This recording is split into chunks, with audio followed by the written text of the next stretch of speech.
You may find yourself holding on to a season that expired years ago. We say we want more and we know we want more, but because it's terrifying, we struggle so much to move on.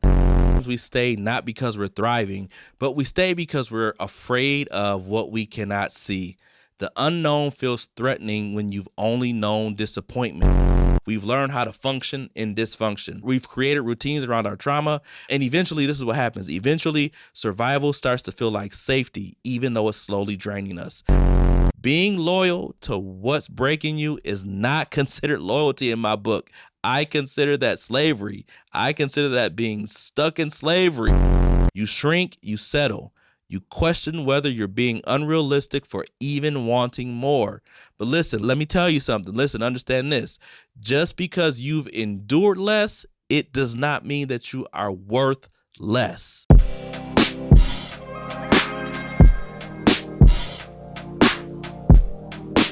Welcome back, y'all, to another episode of Whole, Healed, and Healthy. I know it's been a few weeks since I've sat down to record anything and to drop any new episodes, but I thank you for your patience. Just been over here taking it literally one day at a time, learning a new normal. Of course, loving on my girls, loving on Randy, loving on Avery, and really most importantly, just continuing to walk through my healing journey and walking with Randy through her healing journey because life has changed for us. So I just want to say thank you from the bottom of my heart. Man, I appreciate every phone call, every text, everybody who's called and prayed for, checked in on Randy, checked in on me. Yo, thank you from the bottom of my heart.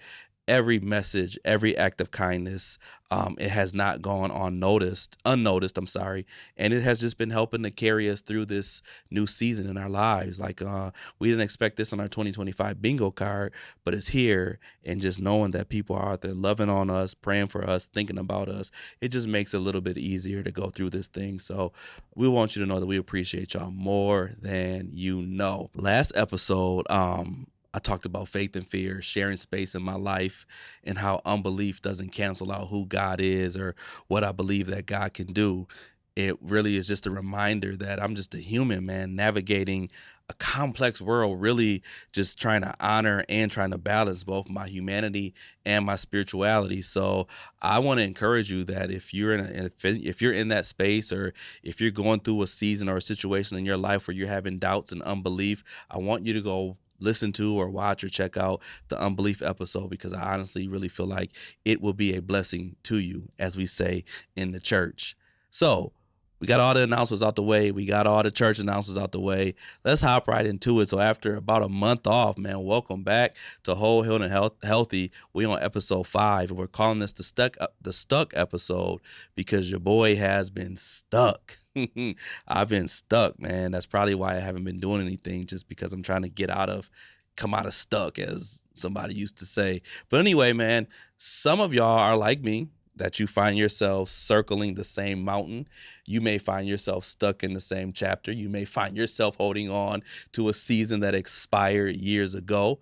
We say we want more and we know we want more, but because it's terrifying, we struggle so much to move on. So it may not be you, it might be you, it may be sound like somebody you know, but either way, that's where I'm at right now, just trying to move forward and plowing through the quicksand and plowing through the mud day by day, moving forward. So today, what I want to do, I want to be honest about where we are. I want to be honest about why we stay in places that we should have left a long time ago. And we want to take just a look in the mirror, just to do some reflection. I think because we know that moving on can be hard. It sounds good in theory. I've made all these plans. Like, I have all these great ideas. I have all this stuff in my mind that I know that I'm going to do. I talk myself up. I hype myself up. I make a plan. But then when it's time to execute, I freeze. Anytime it's time to follow through, for whatever reason, I just freeze. And so I used to think that it was because I was lazy. I procrastinate. Yeah, that's one. And then at times I thought it was like, oh, like, yo, like you just lazy. Sometimes We stay in places because it feels safer. Let's just be honest about it, man. Sometimes we don't move forward, or sometimes we stay in a comfort zone because the comfort zone is safer. I think that our fears can convince us that staying is better than stepping into the unknown. It's safer to stay because I know what it's like over here. I don't know what it's like over there, but I know what it's like right here. So I'm going to stay right here, right? That's been me. So let's talk about it. Let's talk about some of the reasons why we don't move on. I hope that these hit home, like I really do. I want us to become a little bit more self-aware. There's no shame in self-awareness. It's really nothing to be ashamed of as you become more self-aware of your shortcomings, because once I know what's been holding me back, once you know what's been holding you back, you can challenge it. And not only challenge it, you can bring a change to it. My favorite phrase right now is creating some healthy tension where we sit between two truths, because two things can be true. More than one thing can be true in our life. It doesn't have to be either or. It can be this and, right? I used to live life where it was either or, but I'm understanding that I need to sit in between the tension of this and, because two things can be true. It gives me the power to challenge belief systems, and then not only challenge those belief systems, it's giving me the power to change them. And that's what we want. In order to bring healing in your life, you have to be willing to change. You have to be willing to challenge some things that have been holding you back. So that's the goal. That's my ultimate goal, is to just cause us to take a look in the mirror, sit between some tension, and bring a change in our lives. So let's hop right in it. Like a preacher, I'm not going to be long. I'm not going to be long-winded. I can be, but I'm not. So what are some of the reasons why we stay stuck? I wrote them down. I got them here. So we're just going to run through them, right? Number one, fear of the unknown. What if it doesn't get better? What if I leave and I regret it? Listen, oftentimes we stay not because we're thriving, but we stay because we're afraid of what we cannot see. The unknown feels threatening when you've only known disappointment. So instead of risking the uncertainty of something new, we choose what's predictable, and that is usually discomfort. We stay. We stay in what we already know. At least here, we know the rules. I know what to expect. But listen, that comes at a cost. That familiarity, it comes at a cost. It could cost you your peace. It could cost you your time. It could cost you your progress. Shoot, it could even cost you your purpose. Don't lose your purpose. Number two, comfort in the familiar. So this might not be great, but at least I know how to survive it. Man, a lot of us have been stuck in survival mode for a very long time. We've learned how to make peace with dysfunction. We've learned how to function in dysfunction. We've created routines around our trauma. And eventually, this is what happens. Eventually, survival starts to feel like safety, even though it's slowly draining us. Man, this is real life, because we're getting by just to get by. Growth feels disruptive, right? And we don't want to disrupt our dysfunction because it feels safe. So instead of shooting for freedom, and instead of pushing for freedom and pursuing freedom, come on, what do? We settle for what we've always known, because what we've always known does not challenge our comfort zones. But we're here to create healthy tension and challenge these things in our lives. So we have to challenge them so that we can change them. Number three, guilt or false loyalty.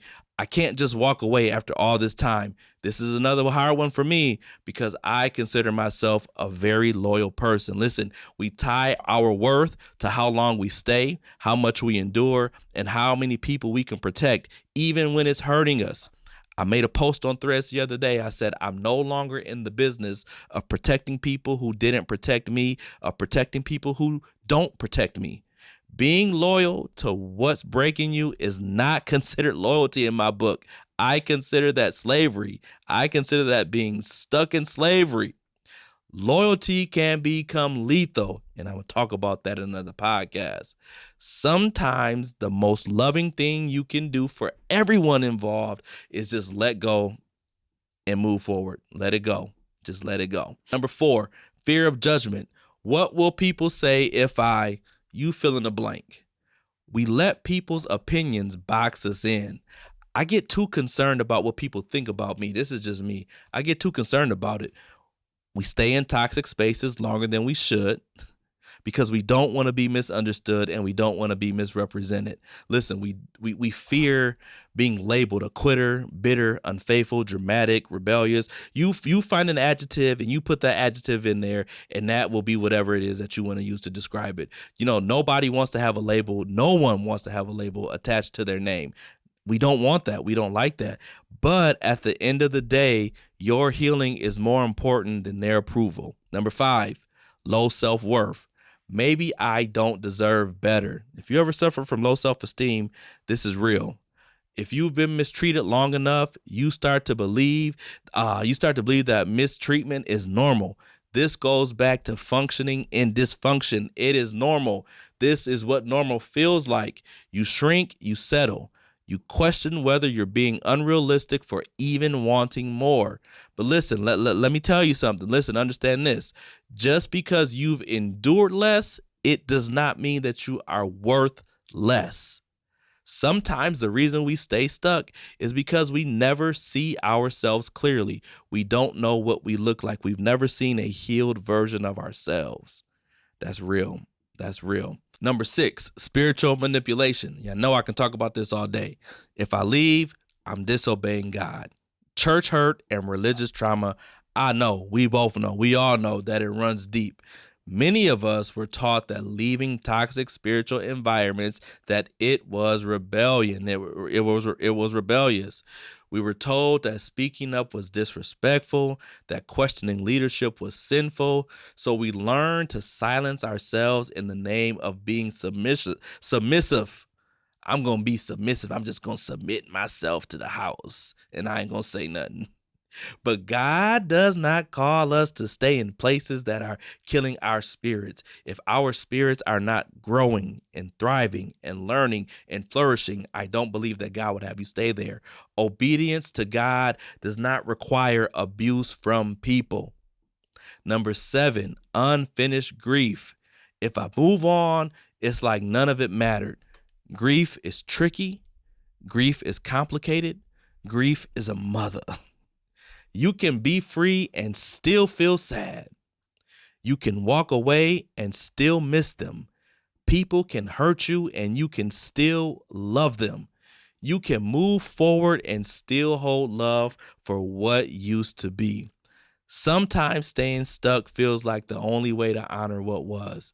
But let me tell you this. You can grieve and grow at the same time. Healing doesn't erase the past. I think we know that. What healing does, it helps us to not be held hostage by the past. Healing doesn't erase our past. It just helps us to not be held hostage by our past. Number 8, my identity is tied to my past. Without it, who am I? Who am I without this?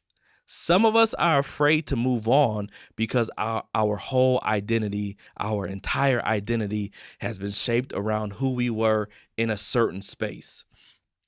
I talked about this before on a Facebook Live. Whether it be a job title, whether it be a relationship role, whether it be a position somewhere. Listen, that version of you made sense in that context. But when that version no longer fits, it's time to release that old identity. It's time to let it go. And then it's time to allow God to reintroduce you to the healed version of you. Because I just said a lot of us don't even know the healed version of us. But God wants to introduce us to a healed version of us. And in order for that to happen, we have to let some things go. Number 9, avoiding the work of healing. Healing is hard, y'all. I think we know that.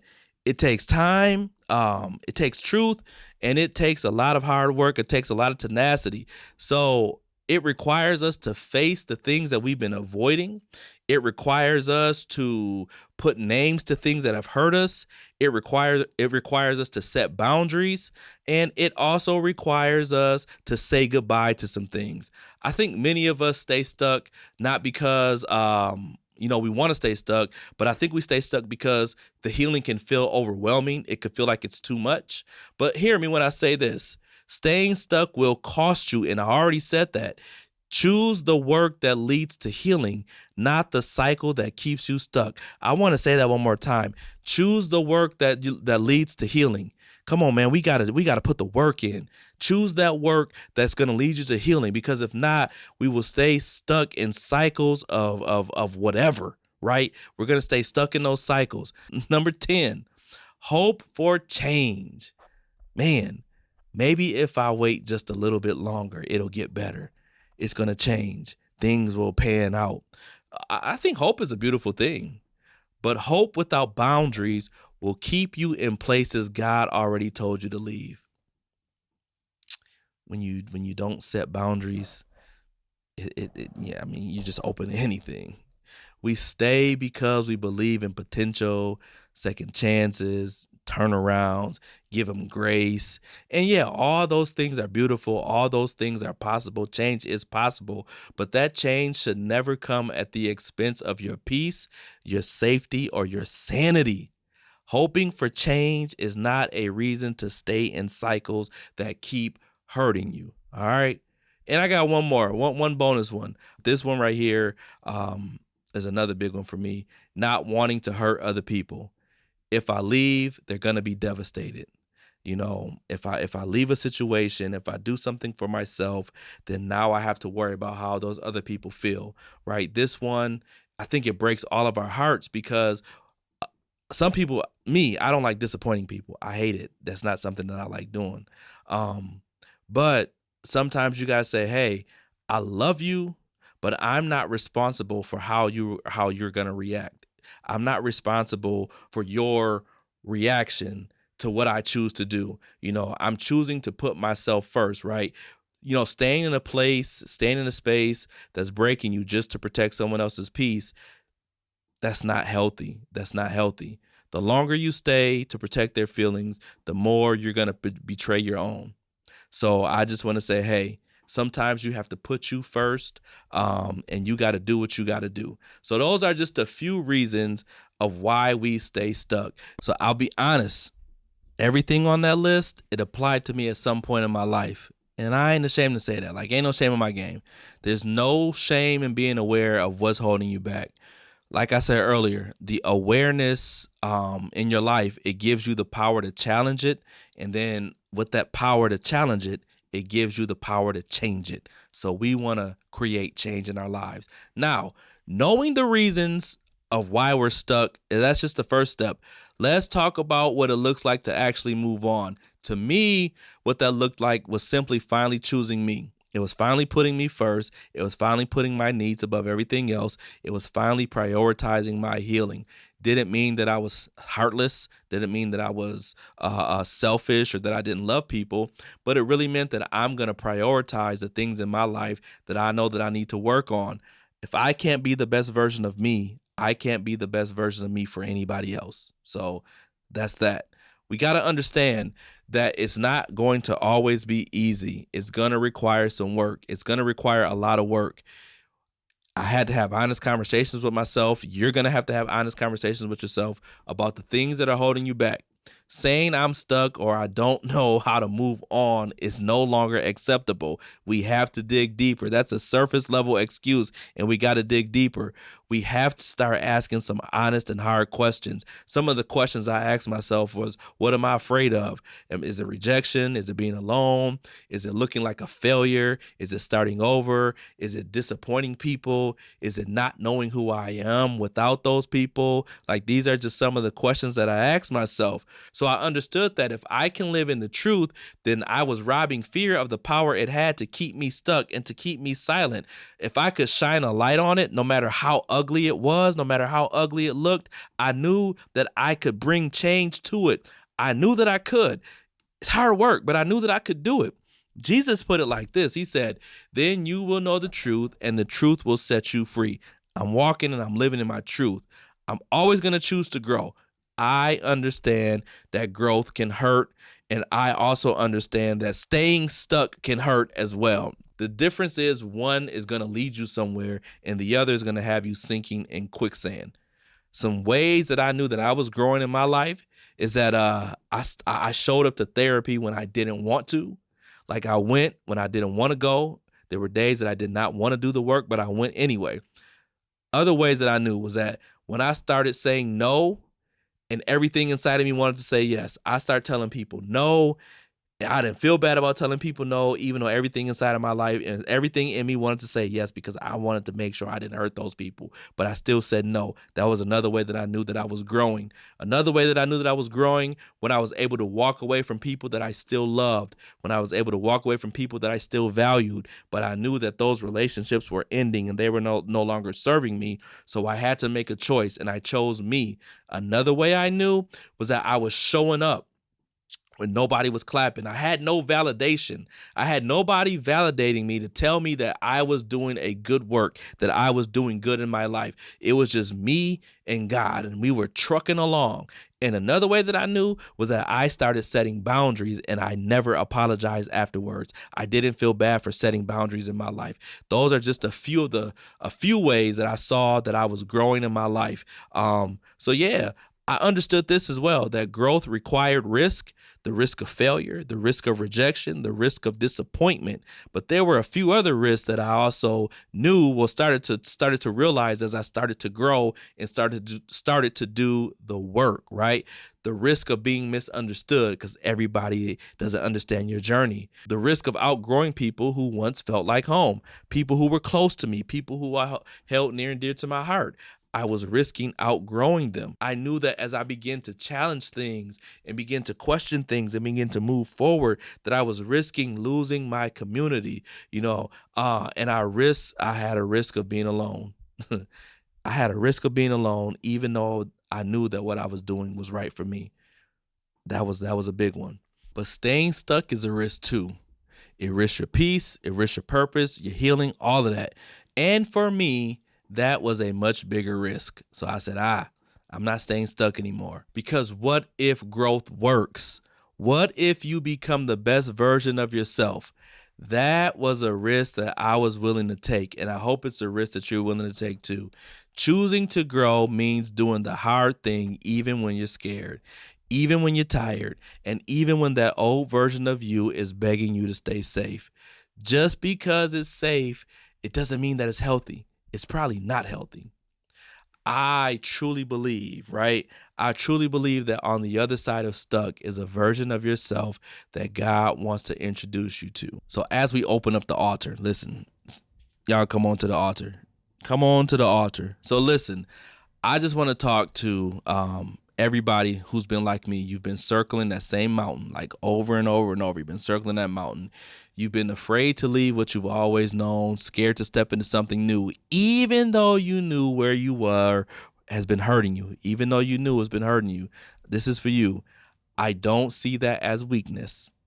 I see that as a survival tactic because I've been there. I've been in survival mode. I know what it's like to just survive. But today, I hope that we can move from surviving into thriving. Survival will teach us that comfort equals safety, but change, come on, listen, change often lives in the uncomfortable, and sometimes that's exactly where God wants to meet us. Stuck is not your identity, it's a season, and today you can choose to leave that season. It's your choice. You don't have to have it all figured out. You just got to be willing to grow. You got to be willing to put in the work, and you got to be willing to put in that first step. So until next time, I want you to be whole, I want you to be healed, and I want you to be healthy.